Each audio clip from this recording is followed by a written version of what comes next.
আমি একটা কথা প্রায়ই বলি,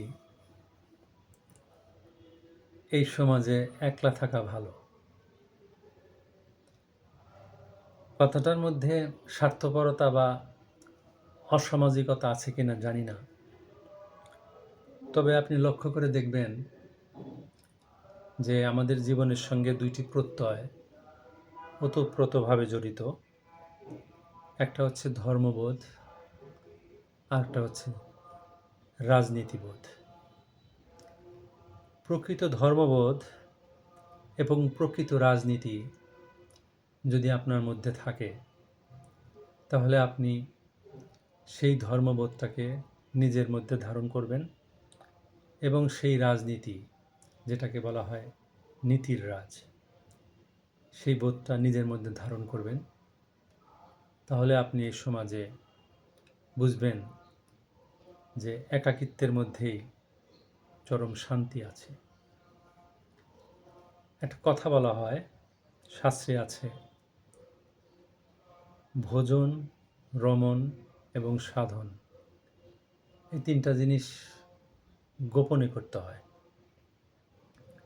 কিন্তু আমরা এই তিনটা জিনিসকে মানুষকে না দেখালে আমাদের যেন তৃপ্তি আসে না, সার্থকতায় আসে না। সুতরাং আমরা কি খাই সেটা মানুষকে জানাতে হবে। আমরা কেমন করে রমণ করি সেটাও জানাতে হবে। আমাদের সাধনাটাও মানুষকে জানাতে হবে। কিন্তু জীবনের একটি সংজ্ঞা আমার কাছে আছে, সেটা হচ্ছে সুস্থতা এবং সচ্ছলতা। সুস্থতা বলতে আমি শারীরিক সুস্থতা, মানসিক সুস্থতা এগুলোকে বুঝি। আর সচ্ছলতা বলতে আর্থিক সচ্ছলতা, নৈতিক সচ্ছলতা, চিন্তার সচ্ছলতা এগুলোকে বুঝি।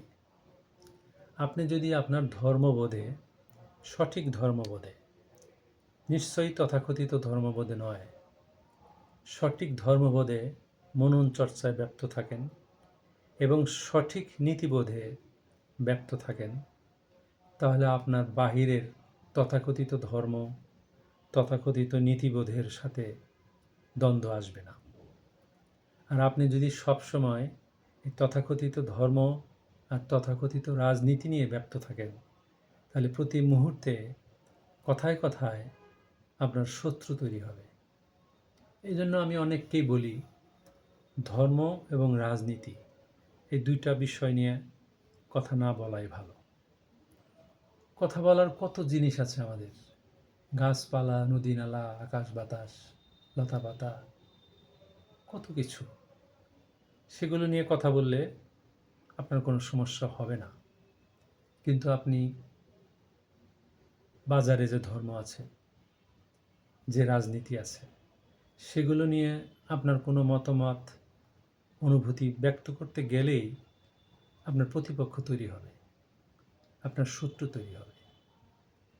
আর আমাদের যে সমাজ ব্যবস্থা, সেটা দিন দিন যেভাবে অবক্ষয় হচ্ছে,